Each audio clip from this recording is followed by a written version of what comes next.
গ্রাম বাংলার এক ঐতিহ্যবাহী পিঠা নরম তুলতুলে ও রসালো দুধ সারস পিঠা, যেটা তৈরি করতে লাগবে না কোনো আটা ময়দা ঘি বাটার। খুবই সহজে এবং অল্প উপকরণেই তৈরি করা যায়, যা মুখে দিলেই মিলিয়ে যায়। আসসালামু আলাইকুম everyone, welcome back to my channel. বিশ্বাস করুন, এই পিঠাটা তৈরি করা এত বেশি সহজ এবং খেতে এত মজা, নরম তুলতুলে এবং রসালো, মুখে দিলে জাস্ট মিলিয়ে যাবে। মডার্ন রেসিপির ভিড়ে গ্রাম বাংলার এই ঐতিহ্যবাহী পিঠার রেসিপিটা অবশ্যই একবার হলেও আপনারা ট্রাই করবেন। চলুন কথা না বাড়িয়ে রেসিপি দেখে আসি। বিসমিল্লাহ। একটি মিক্সিং বোলে নিচ্ছি 1 কাপ সুজি। সুজিটা কিন্তু আমি ভেজে নিইনি, এখানে সম্পূর্ণ কাঁচা সুজিটা ব্যবহার করছি। আরও দিচ্ছি 3 টেবিল চামচ ময়দা, 2 টেবিল চামচ গুঁড়া দুধ, 2 টেবিল চামচ চিনি এবং হাফ চা চামচ লবণ। এবার একটি হুইস্ক দিয়ে সব শুকনো উপকরণগুলো খুব ভালোভাবে মিশিয়ে নিচ্ছি। মেশানোর পরে দিয়ে দিচ্ছি এর মধ্যে 1 কাপ পানি। এখানে আমি নর্মাল তাপমাত্রার পানিটা ব্যবহার করছি, আর সম্পূর্ণ পানিটা একবারে দিচ্ছি না, অর্ধেক অর্ধেক করে 2 ধাপে অ্যাড করে দিব। এতে করে ব্যাটারের কনসিস্টেন্সিটা বুঝতে সুবিধা হবে।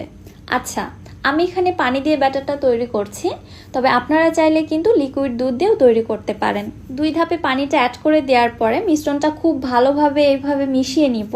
কোনো উপকরণের যেন কোনো দলা অংশ না থাকে, এদিকটা খেয়াল রাখতে হবে এবং মিশ্রণটাকে খুব ভালোভাবে ফেটিয়ে নিতে হবে যেন এটা অনেকটা স্মুথ হয়ে আসে। ভালোভাবে মিশিয়ে নেওয়ার পরে এবার একটি ঢাকনা দিয়ে ঢেকে মিশ্রণটাকে রেস্টে রেখে দিচ্ছি 10 থেকে 15 মিনিটের জন্য। ফিরে আসলাম প্রায় 15 মিনিট পর। ঢাকনাটা উঠিয়ে মিশ্রণটাকে আবারও আমি খুব ভালোভাবে নেড়েচেড়ে মিশিয়ে নিচ্ছি।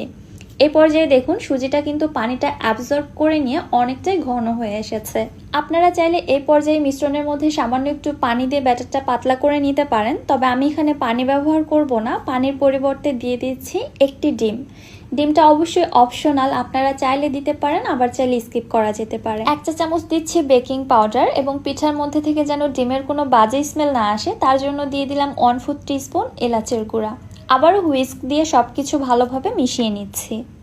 সবকিছু ভালোভাবে মেশানো হয়ে গিয়েছে। এবারে ব্যাটারের কনসিস্টেন্সিটা আপনাদের একটু দেখিয়ে দিচ্ছি। ব্যাটারের কনসিস্টেন্সিটা ঠিক এরকম হবে, দেখুন। অনেক বেশি ঘনও না, আবার কিন্তু অনেক বেশি পাতলাও না। ব্যাটারটি উপর থেকে ফেললে হালকা একটু দাগ বোঝা যাচ্ছে, তারপরে কিন্তু ব্যাটারটা মিশে যাচ্ছে। এবারে পিঠাগুলো তৈরি করার জন্য এখানে আমি সিরামিকের ছোট ছোট বাটি নিয়েছি। আপনারা স্টিলের বাটি অথবা চায়ের কাপেও পিঠাগুলো তৈরি করে নিতে পারবেন। ফার্স্টে বাটিগুলোর মধ্যে আমি সামান্য একটু তেল ব্রাশ করে দিচ্ছি, এতে করে পরবর্তীতে পিঠাগুলো ডিমোল্ড করতে সুবিধা হবে। এবারে